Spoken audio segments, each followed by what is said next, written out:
Good morning, good afternoon, good evening, whatever time of day this happens to be. I hope it finds you well.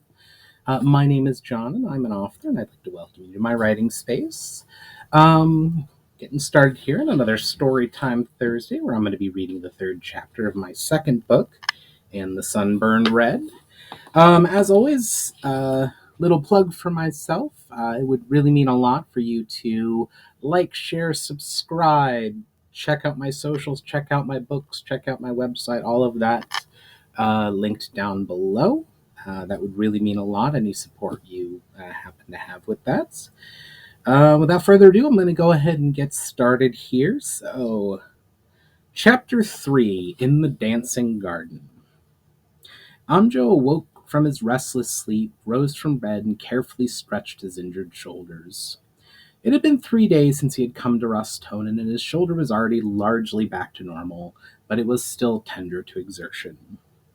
As he stretched, he reflected that on the one hand it did not seem like 3 days had elapsed since arriving in the grey city of the Eisan, but at the same time it felt like a lifetime ago. Perhaps it has something to do with the fact that for the previous 2 nights he had dreamed of being hunted down by the Iron Man, again and again and again. After he was done stretching out his shoulder, he put on his shirt and the robe which Siren had provided him. He then went out of his chamber and made his way down a half-dozen flights of stairs until he reached the great dining hall that was located in the central building of Ras Tonun. Well, if it had been a human city, Amjoh would have called it a dining hall. There were many tables and benches scattered about the room, enough to fit all the people of Zyron with room left over, but there was never more than a small handful of Eisan eating quietly, usually on their own, studying some tome or manuscript. None of the Eisen seemed to have any interest in speaking with him. Indeed, most did not take notice of him at all. So he did as he had done the previous 2 days and went to the kitchen, which lay below the dining hall, and got his food. The cook, a short Eisen, although he still stood several inches taller than Amjoh, with thick arms and the biggest nose that Amjoh had ever seen, simply grunted and handed Amjoh a small loaf of fresh bread and an earthen bowl filled with a hot vegetable soup. Amjoh sighed at this and tried not to be disappointed. As far as he could tell, the Eisen ate no meat, whereas his own people, their crops dwindling in the continuing drought, ate meat frequently. The soup was certainly good, however, although the spices in it made his eyes water, and he could not recognize several of the vegetables. The bread, on the other hand, was his favorite part. It was a dark bread that was somehow both light and fluffy while eating, but incredibly filling at the same time.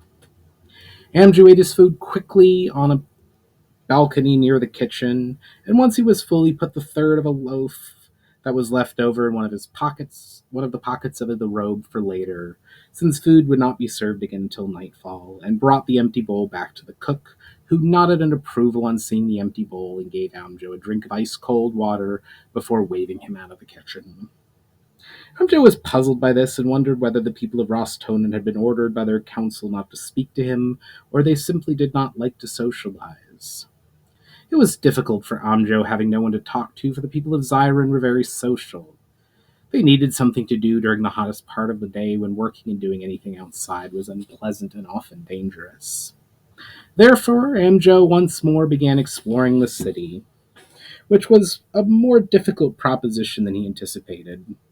The city was full of twisting and turning corridors, staircases of every type, and all manner of balconies and walkways, and yet, regardless of what turns or doors Amjoh chose to go through, he always seemed to end up in the same general area.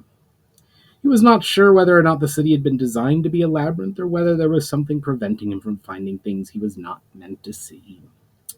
That the Eisen had that power was confirmed the day before when he had tried to sneak out of the city. He had wandered off after breakfast, and after several hours of searching had finally succeeded in finding the large courtyard, which was the entrance to the city. Even though there were several Eisen in that courtyard, he had walked calmly past them, and none of them tried to stop him. He stepped through the city's huge gate and found himself once more in the misty shroud which hid the city from view. He walked for nearly a minute before the shroud began to part at last, revealing the courtyard of Ras Tonun. He tried several more times, but every time seemed to end up exactly back where he started. He finally gave up after the fifth attempt and wandered off to explore, although thought he saw several Eisen laughing quietly at him as he left the square. Today he headed in the opposite direction, trying to find the dancing gardens that Siren had told him about on the first day in the city. It was easier to find than the entrance, but it still took him the better part of an hour of walking to do so. At last he turned a sharp corner which opened up into what looked at first to be a wall of greens and yellows stretching as far as his eyes could see. The Dancing Gardens was a seven-level towering structure in a roughly oval shape, with each tier a little smaller than the one below. A stairway was carved into the largest stone support around which the entire structure was based. The lowest level, which Amjoh had entered, was about half a mile on the long axis and about a quarter mile on the short, and the ceiling was perhaps 30 feet high, above which many glowing crystals provided a warm yellow light. The river ran down the long axis. The first tier clearly had parts of it that were dedicated to growing the food that the denizens of Ras Tonun ate, but between these clumps of growing things were pathways created by rows of carefully sculpted hedges, which stood about 3 feet off the ground. Placed at random around the garden were various stone benches, a few of which were occupied by more Eisen, some who were reading, others to be merely lost in contemplation. Most striking, however, was that not only were there a variety of statues placed around for decoration in the shape of Eisen dancing, but everything in the garden, every bench, every pillar, and even some of the hedges were shaped to look like dancing. The whole thing had the effect of looking like the entire area was at one and the same time peaceful and also actively alive. Amjoh wandered around the space for several hours, slowly making his way through the maze and then eventually up the stairs to the higher levels, which were of a similar design. He stopped here and there to inspect some of the more interesting pieces of sculpture around the garden, which were all more beautiful and elegant than all but the most revered of his own people's statues, or the more exotic looking flowers.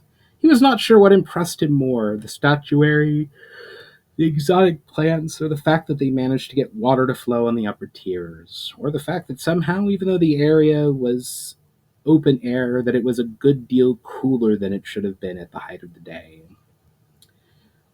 Amjoh was pondering this question for roughly the 100th time since he arrived in the gardens, while staring at a strange flower with blue leaves and a green flower, when a croaking voice addressed him from behind. "You like my garden?" Amjoh spun around startled and saw standing behind him an Eisen female. At least he thought it was a female. She had exactly the same body shape as Siren and every other Eisen, but lacked a beard, and the ridges on her forehead, as well as her teeth and nails, were more brightly colored. She also had a voice which, while still deep and melodious, was of a higher pitch than Siren's. The most notable thing, however, was that she seemed a good deal older. Her skin was a deeper gray and showed wrinkles, her hair was entirely white, and she walked with the aid of a stick. Amjoh nodded in response. "Yes, it is quite extraordinary." "You welcome?" the Eisen said awkwardly. "You welcome? Is that right? I have not met you for many thousands of suns." Amjoh smiled. The phrase would be "thank you." The Eisen grinned. "Ah, yes, thank you. We're always happy to learn human, Amjoh. And and what is your name? You probably not be able to pronounce it." "Is there something that you would like me to address you as then?" persisted Amjoh. "Or whether I would just or would you rather I just call you Gardener?" The Eisen nodded. "You may call me Nelva, which is gardener for us. Eisen use titles as often as names." "Thank you, Nelva," said Amjoh, "and thank you for speaking with me, which many of your fellows seem reluctant to do." The Eisen scoffed at this. "The council will do what it will. I am a gardener, and this is my garden, so I shall decide whom I speak to." "You Eisen seem to pick things up quickly," observed Amjoh, to himself as much as to Nelva. Siren picked up Zaire quickly as well. Nelva nodded. It is It is a trait that all of our people possess. I remember when we had dealings with an empire which ruled from the sea to the far side of the mountains. The language you speak is descended from that which is part of the reason I had trouble at first. You remember that? Exclaimed Amjoh in surprise. That must have been thousands of years ago. Indeed, nodded Nelva, looking wistful. I was here when Ras Tonun was founded. So long ago, so young and naive. Now one of the only ones that remembers. But enough of the past. What think you of the garden I made? As I said, it's extraordinary, replied Amjoh, still curious about how this Nelva could be thousands of years old. This is quite a structure you built. Nelva smiled. The building is not mine, although I had a hand in designing it. May I ask you some questions, Nelva? By all means, replied Nelva, becoming animated and finally moving from the spot she had been standing in for several minutes, leading Amjoh gently by the shoulder through the paths of the garden. It has been so long since I have met any who have taken any interest in anything of my garden, save for the serenity it brings them. How are you able to grow things here? Was Amjoh's first question. What do you mean? Well, began Amjoh, in Zyron we have had a drought for as long as anyone can remember. It rains so little, and the sun is so hot that the wells and all but the largest rivers have dried up. Nothing grows besides the hardiest of grasses, more than a few miles from the water. However, how is it that, despite the conditions being the same here, that you were able to grow such a magnificent garden and feed so many people? Is it the magic that Siren told me about? Nelva seemed to ponder the answer for a little while as they walked. Well, I will not deny part of what makes the dancing garden so successful is the magic, as you call it, which we possess. However, the core of it is the fact that for plants to grow, they need the correct amount of heat, sunlight, and water. Too much or too little of any of these, and the plants will grow poorly or not at all. Good soil is also important, but that does not need to be as finely controlled as those other three. So, what this garden does is control those elements? Nelva nodded. Very good, young human Amjoh. The high walls of the garden and the ceiling of lower levels prevent too much sunlight. The ceilings are high to allow good ventilation. Where our magic comes in is the fact that we have plants growing here from many different terra.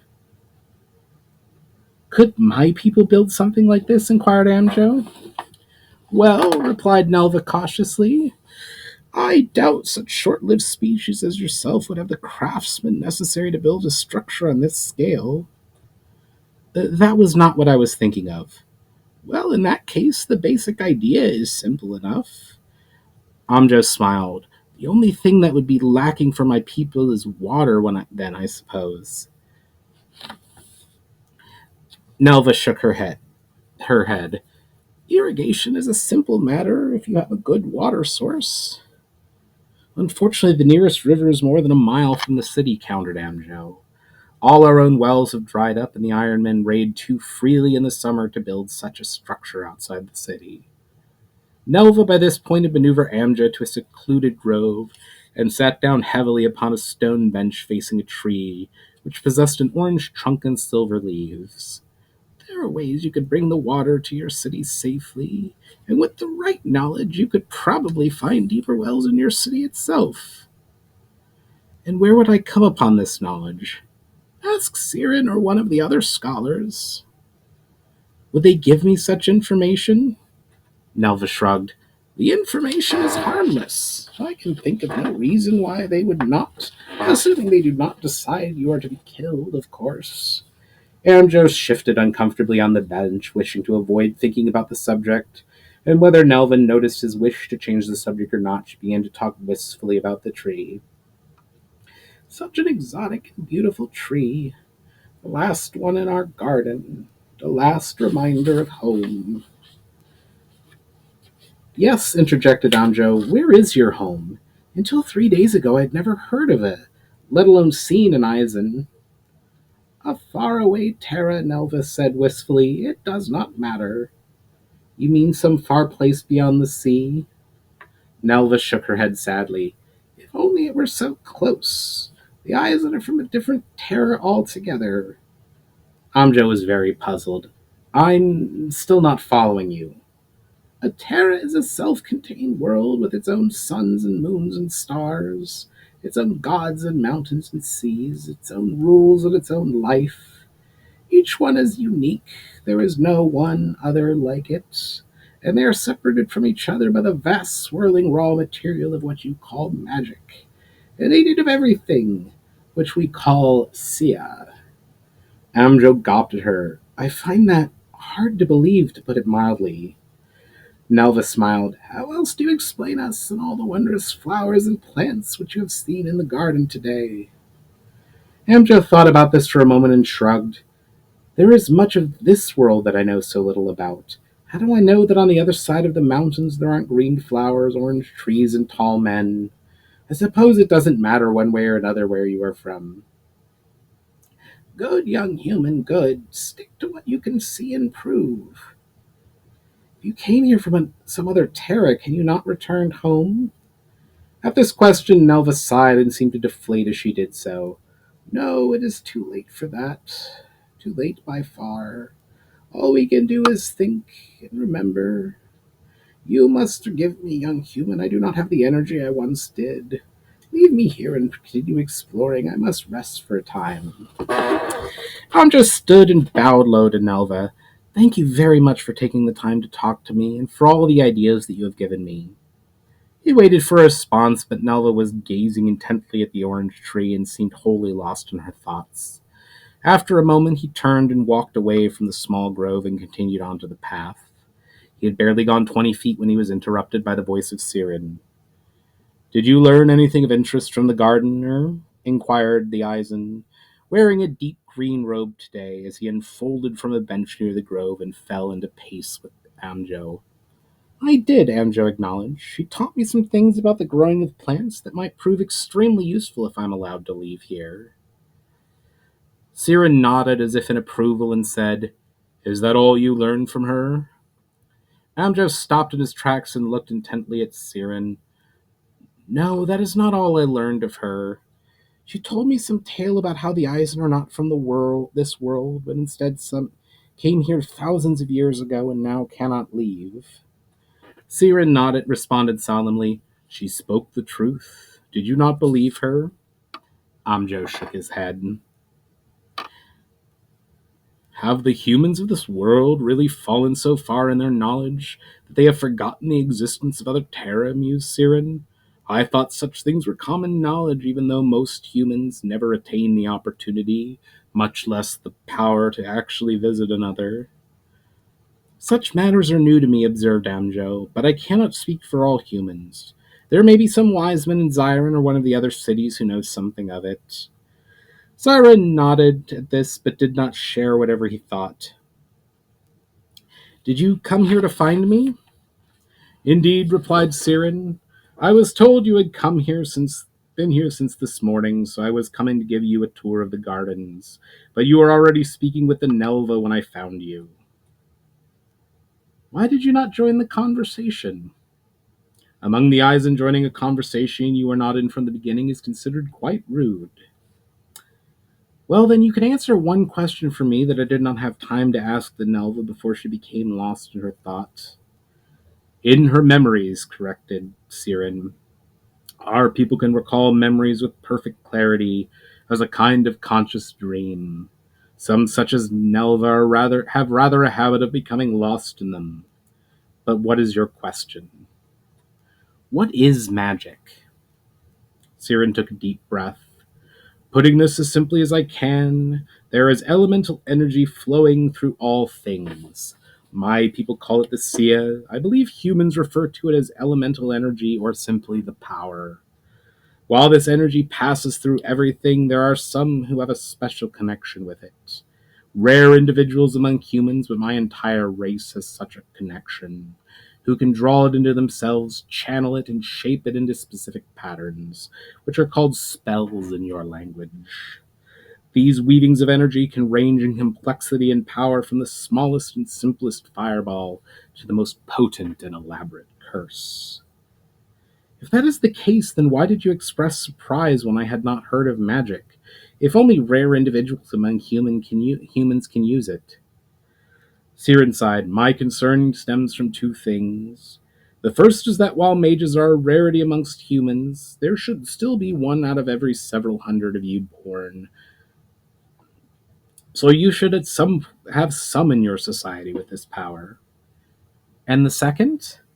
You have described magic to me on several occasions as being something that you are only familiar with through old stories and tales, which hints to me that your people once had magic but then lost it for some reason. What could cause us to lose our magic? Inquired Amjoh. Is that a problem? I do not know, young human, replied Siren, but it bears looking into. But come, enough of this. The day is drawing to a close, and dinner shall soon be served. And with that, Siren led Amjoh from the garden, and for their entire walk back, Amjoh was silent, lost in his own thoughts about the idea that there were other worlds, that magic was real, and wondering why his people had lost that strange and wonderful gift. All right, that is the conclusion of chapter 3. I do hope you enjoyed it. I would love to hear your comments and thoughts down below. Just as a reminder, it would really help me and my channel out if you were to like, share, subscribe, check out and follow my website, my socials, check out and read my books. That would be amazing. All of that linked down below. But in the meantime, I hope you all have a wonderful day, get the chance to do or experience something creative, and I will catch you on the next one.